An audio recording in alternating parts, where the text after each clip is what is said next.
Hello, everyone. I have the absolute pleasure to be talking to Jasleen Lugo. Hi, Jasleen. Thank you so much for doing this. Thank you. Thank you for having me. I'm so excited. I am so excited too. Why don't you introduce yourself a little bit to everyone? Where do you work? How long have you been doing it? Absolutely. So I am Jasleen. I have been selling cars for about 3-ish years. I say 3-ish because I've been in the business for 3 years, but I did finance for about 6 months and it wasn't my favorite.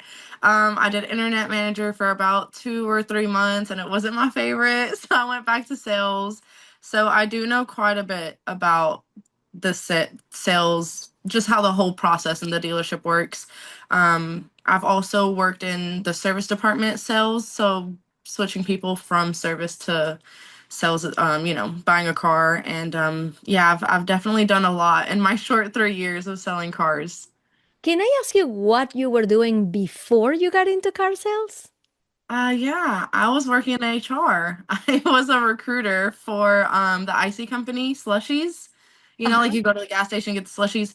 Yeah, I would be the one that hired all over the United States and Canada. So I started off as a regional recruiter and I ended up as the recruiter for the entire United States and I ended up getting Canada as well. So very busy work, but yeah, that's what I was doing before. So, why the change and why specifically get into car sales? That's actually a funny story. So my manager at the time, she wanted to be a housewife and she said, I'm ready to be a housewife. I just want to take care of the kids. I'm leaving. And I loved her so much and I was like, what am I gonna do? Like, I don't want to be here without you. So she said, I think that you could sell cars. And I said, no. I'm not I'm not a saleswoman. Like I don't do that. I don't sell anything. And she said, "Yeah, this is what you do. You're selling people a job. So I think that you should sell cars." And I said, "No, I don't think so." And she said, "I think that you would do great. I think that you should try it out." So I went to one dealership and I went to that one dealership and I said, "Hey, are you guys hiring?" And the manager at the time, he's awesome. We still talk. And he said, "Yeah, we are hiring. Are you looking for a job?" And I said, "Yeah, I think that I want to like do something in service because service always grabbed my attention. It was so random." Yeah. I said, "I think I want to learn service. I can do oil changes and things because I thought, if I'm going to do something different, I might as well do something that I was curious about." And he said, "No, I think that you'd be good in sales." And I said, "Sales?" And he said, "Yes, I think you'd be good." And I said, "Okay, fine." So I tried it. And the first month I sold 8 cars. And I called my first manager back and I told her, I said, "I think this is a bad idea. 8 cars, this is really bad." And she said, "I don't think that's bad. I think you should give it another try." And I said, "Okay." So my second month I sold 15. And I called her and I said, "This is a really bad idea. I only sold 15." And she said, "Girl, what are you talking about? I think you're doing great."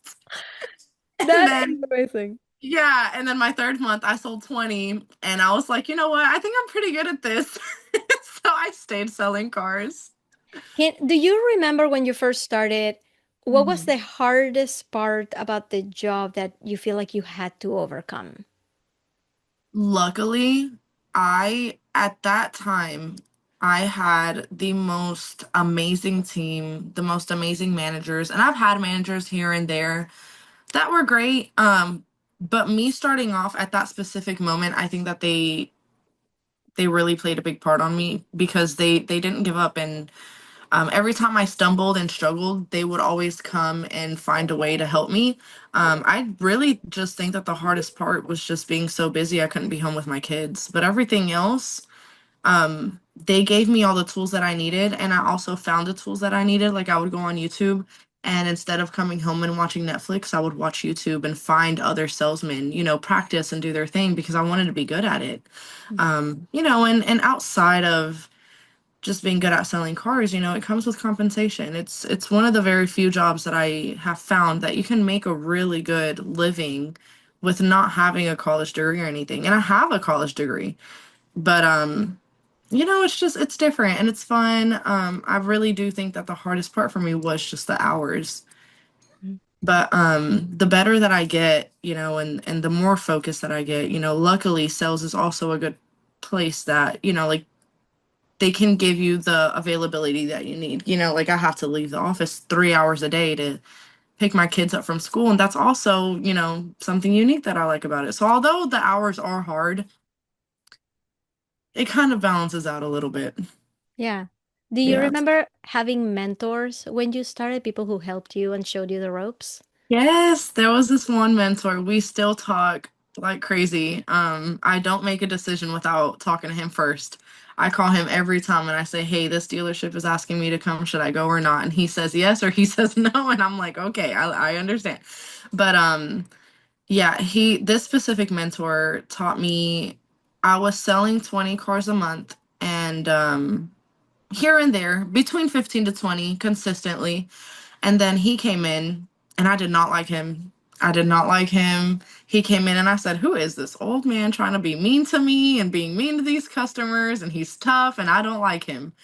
And like a week later, he pulled me into a meeting and he said, "Hey, I see something different in you and I think you should let me train you." And I said, "I don't like you. I don't want you to train me." Like, no, thank And you. yeah. And it took him 3 times for me to finally be like, fine. And I let him train me. And I went from selling like 15 to 20 cars to like 25 to 35 a month. And he's great. And I, I didn't like his attitude at first, but now we're best friends. I've been to his house. I've met his wife. I've met his kids, like, but yeah, he's the best mentor I've ever had. He's the one that taught me, because, whenever you're in sales, you work with your leads.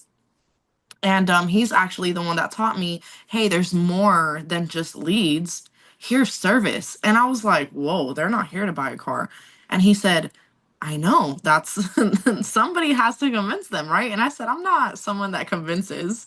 And he's like, yes, you are. You just have to talk to them and find out. So he's the one that taught me how, like, in the mornings, I would go and talk to all the service customers that were just waiting, getting an oil change, or and I was so surprised to see that there's people there that have like really not old cars, but older cars that have like 100,000 over the mileage, and all I had to do was say, "Hey, are you getting your car service? Let me go check on you." And I'll go check and I'll come back and I'll be like, "Hey, have you ever thought about trading out your car?" And they'll be like, "Yes." And I'm like, "Oh my God, I can't believe that." Like, it just, I never thought of it. I was like, wow, service. Yeah, you're right. That's an amazing tip. I haven't heard that one yet. Really? Oh, yeah. That Yeah, is I work with incredible. service every morning. Mm-hmm. Okay. Can I ask you, if somebody just started in sales, what do you think is the biggest misconception that they have in their mind about this job that you want to dispel right now? Before we hear the answer to that really juicy question from our guest, I wanted to tell you how I found her, how she ended up on this video in this interview. I found her on TikTok because she had a strong presence, because she was using the right hashtags, because she knew what she was doing. And that is how your customers find you. That is how you establish your authority in the marketplace. That is how car salespeople make their mark and take control of their careers, by being online. And you need to be on TikTok if you're not already. My name is Ina. I'm the AutoSocialGal, and I'm a social media strategist for car salespeople, for car dealerships. And I have helped hundreds of people with their online presence over the past decade. And now, for the first time ever, I have created a Mastering TikTok for Car Sales course that you can have right now and learn everything I know about how to show up on TikTok, attract your right customers, and also make the experience be right for you. It doesn't have to be silly dances. It doesn't have to be complicated scripts or skits. It can be whatever you want it to be. And in this course, I really put everything that I know so that you can have the kind of presence that is going to make you go from unknown to unforgettable, so that people want to drive 2 hours out of their way to come and buy cars from you. I have you with the list of equipment that you need, with all of the TikTok features. I am going to show you exactly around the app. I'm going to show you how to simplify the analytics process. You don't have to know everything right off the bat to be successful. I'm going to show you how to stand out with your unique personality. I'm going to show you the viral examples so that they inspire you and you know exactly what to post, and so much more. And all of this can be yours right now. And I want to give you a very special $15 off code. The price of the course is going to keep changing. I just put this out there and the price is going to continue to increase. So don't rest thinking that the price is going to stay the same, and grab this code right here for your $15 off, no matter what the price of the course is. Just code this QR code, take a picture of this QR code, or go to autosocialgal.com/TT for TikTok, get it? And use the code YTGals. That stands for YouTube Gals, so that I know you came from this video and you're coming from here. It's all in that QR code. If you go to autosocialgal.com/TT, it already has the code baked into it, and you can go and grab it right now, because I want to see you on TikTok so that I can go and invite you to be on this YouTube channel, elevate your authority, and inspire others. All right, now let's go back to the interview. When people get into sales, I think that they get very discouraged on their first month because, okay, yes, I sold 8 cars a month, but not everybody does that. Like there's people that I've trained that didn't sell cars until their second month, and they get discouraged and they just want to quit and leave. Um, I believe that selling cars isn't for you to just come in and say, oh yeah, I'm gonna sell cars and just expect to sell cars. There is training that you have to do, and you do have to pour time into yourself.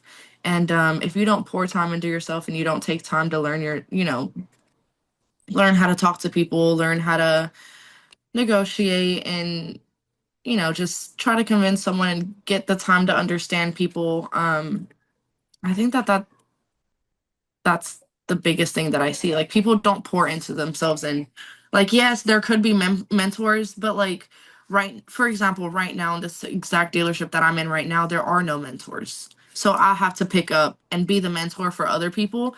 So, like in other dealerships, I don't think that there's mentors for everyone, but you can mentor yourself. You can pour that into yourself, because when I first started, I mentored myself with YouTube videos until my mentor eventually walked in the door. So, I think that that's the thing. A lot of people get discouraged, and they get these paychecks and they're like, "Oh, this isn't enough. I only sold 5 cars." Well, I've sold more than that and made a good paycheck. So if I can do it, and I'm a single mom of 2 kids, I know anybody else can do it. You just got to pour into yourself. That's really the barrier that I see with people. They start to get in their heads and they stop believing in themselves. Yeah. Speaking of believing in yourself, so there are many women in sales right now where they are the only woman on the floor. They're the only woman in their team. So if somebody's listening right now and they're struggling to fit in, they're struggling to really adjust to that environment and really stand on their own, what do you say to them? Man, I love being the only girl in the dealership. I Tell us really how. do. Tell us I how. do. I love being the only girl. Me personally, uh I'm a tough cookie. I'm very tough. I say things how it is. I'm very they call me a smarty pants. And it's funny because I walk around and if one of the guys are rude to me, I'm like, hey, I'm a princess. Lower your tone. And they'll lower their tone. And or like the manager would be like yelling at everybody in the sales meeting. We have those meetings sometimes, and I'm like, hey, a little emotional. Can you just tone it down a little bit? And like they get used to me, but I'm a goofball. And like I get silly with it so that they understand. Like I'm a little silly, like I throw little jokes out there, but they understand like, hey, she's still a girl. And I think that the problem that I ran into in the past was and I love my mentor. Love him. He's amazing. Love him so much. But I am a woman and I'm more sensitive, and I like to be talked to not heavy and don't yell at me, and especially during certain times of the month that we're a little bit more sensitive than other times. There's times where I'd be crying and he would come and yell at me and be like, "You're not a woman right now, you're a salesman." And I'm like, you need to be nice to me. I'm gonna leave. And I would leave and come back the next day and feel better. And he would be like, what is wrong with you? And I'm like, I know that I can sell. I know that I'm good at what I do, and all I ask is for you to be nice to me. Like that's all I want. And I just kept it going, and it's not always easy. You know, I say it now because I worked so hard to get these men to be nice to me. But I've had my bad experience. I've had to go to HR before. You know, like I've had a manager overstep his boundaries in the past. I've had coworkers that would talk down on me just because I was a woman. There's times where I would yell at the manager and I would lose my cool and I'd be yelling at the sales tower at my manager because he would think that I'm being too soft. I had a manager tell me one time that I had to read a book. I don't remember what the book was called. I didn't read it. He told me that I needed to read a book on how to stop being so emotional. And I was like, I am a woman and I'm proud of my emotions. And if you have a problem with it, I'm not going to talk to you and I'll be fine. Because work is work. Even though we're there like crazy, you just have to know to stand your ground and don't be afraid to be a woman. Don't feel bad because someone tells you you're too emotional. It doesn't matter what they think. At the end of the day, you sell cars and you have your own personality and you're going to win your customers over the way that you do. And that's the way that I just keep thinking about it. That is so powerful. I love it that you said that. Thank you so much Thank for you. sharing that story. Yeah. Um, I am going to shift gears a little bit. Um, what is your favorite client story? That's so hard. There's a lot.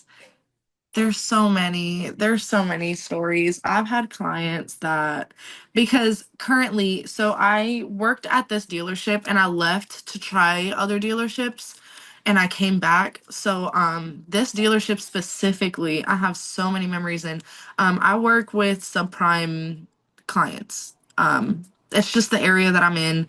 It's a very dangerous neighborhood.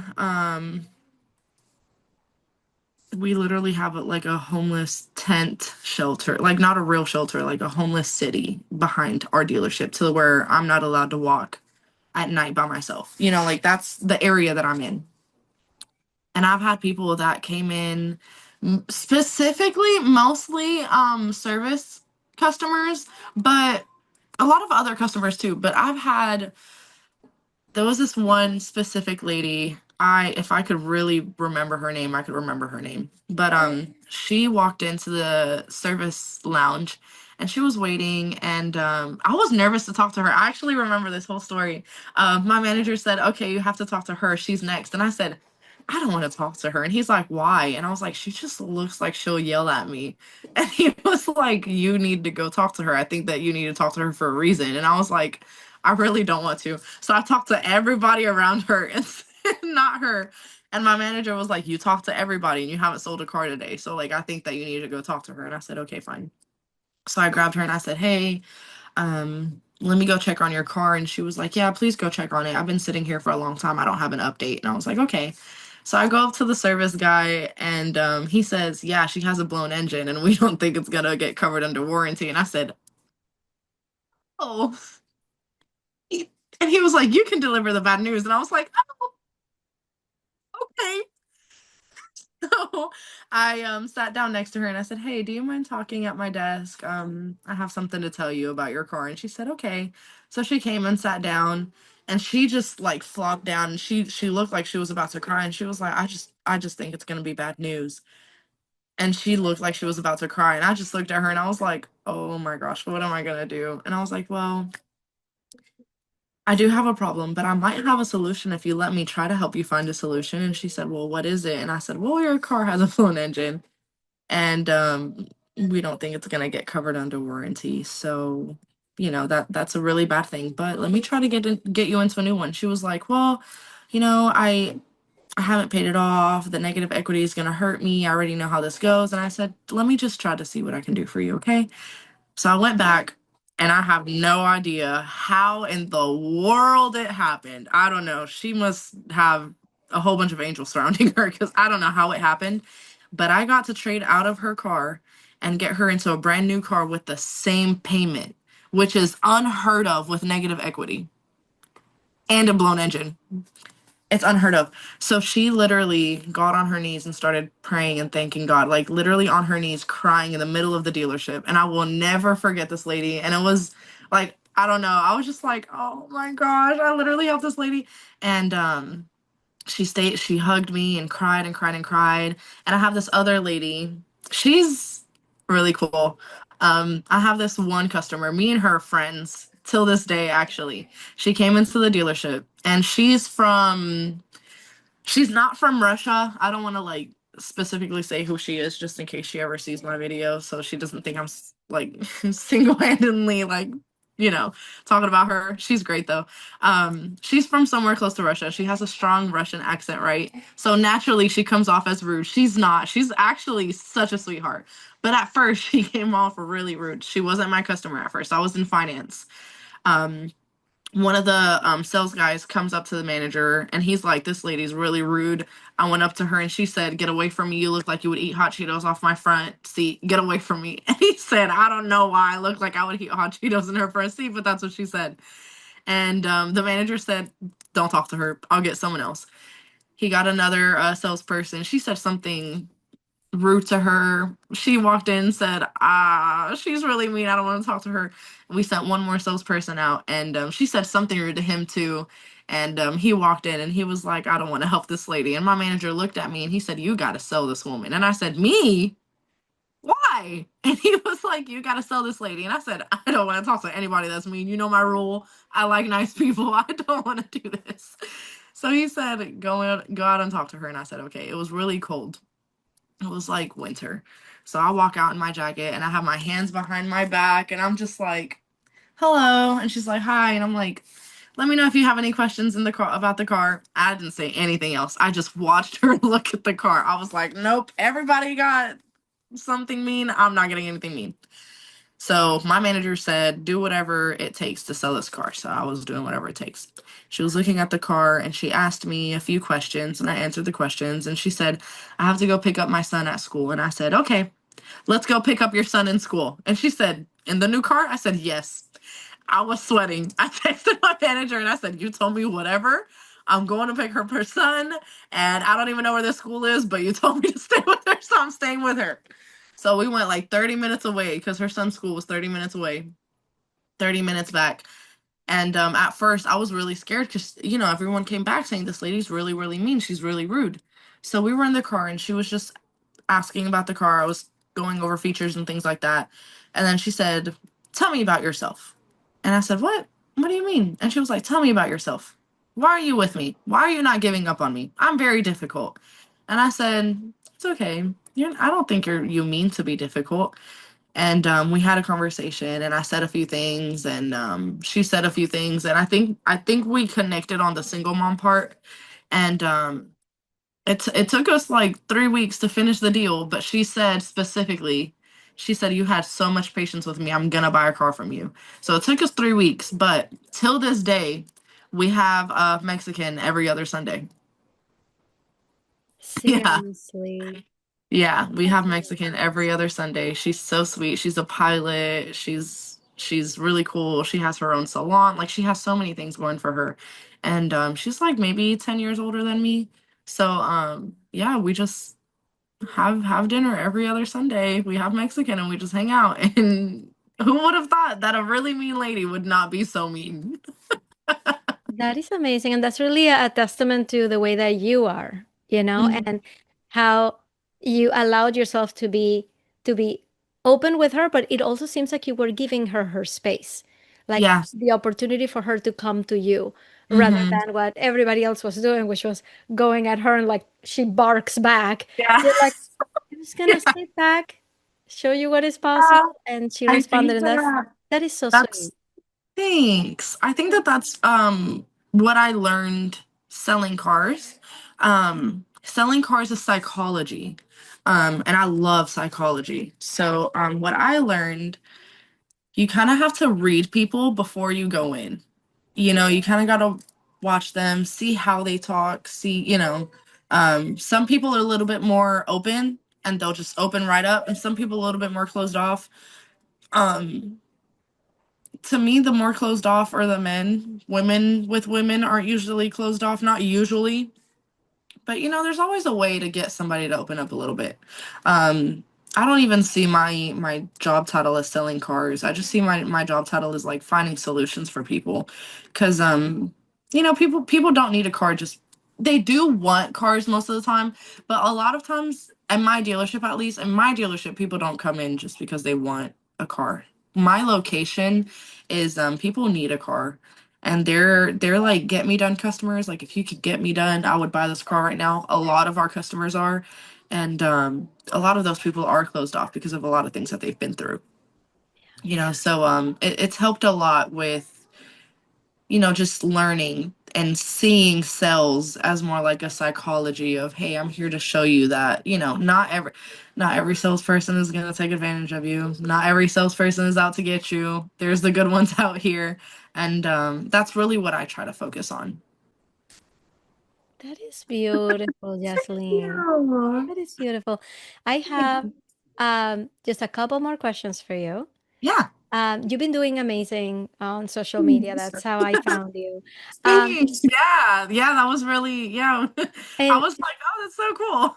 I would love to know what is your best social media hack for other car salespeople?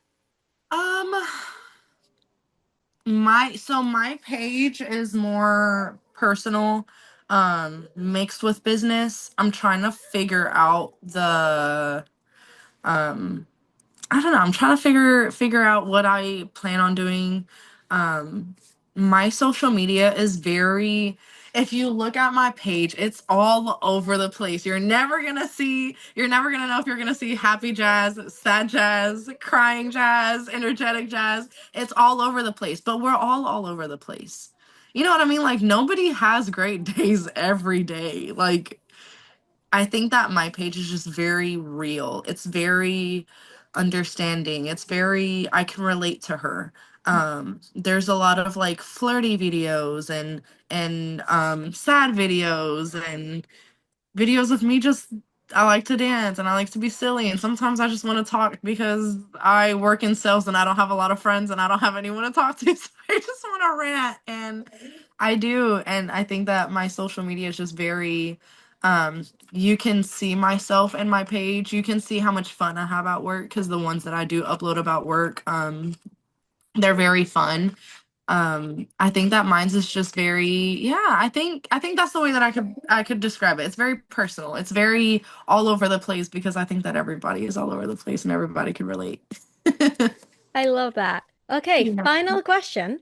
Yes. I want you to imagine that I just put you on a stage and there's a stadium full of car sales women out there. What is your big message to them? I think that my big message to them would be we finally have a voice. Don't be afraid to use it because back then it was illegal for us to speak up. So we finally have a stage. We finally have a voice. We can finally make a difference and finally be heard. And we shouldn't be tearing each other down. We should be lifting each other up because at the end of the day, we're all women. There's nothing different about us. Maybe our colors, our body sizes, our heritage, where we're from, but we're all women. We all have hearts. We all have emotions. We all understand each other to an extent, and I think that we should just stay together. Yeah. You're amazing. Thanks. You are amazing. Really, thank you Thank so much you. for doing this with us. Can you please tell everyone where to go and find you and where to follow you on social media? Absolutely. So all of my social medias are the same. It's all Jaslyn Baby. You can find me at Facebook, Jasleen Lugo, and I am in Nashville, Tennessee at Greenway Kia, Hickory Hollow, and Antioch, Nashville border. But yeah, that's exactly where you can find me. And we're going to put those links below so everybody can find you easily. Jocelyn, really thank you so much for doing this. This was such a Thank pleasure. you. I had so much fun. Thanks. Take care.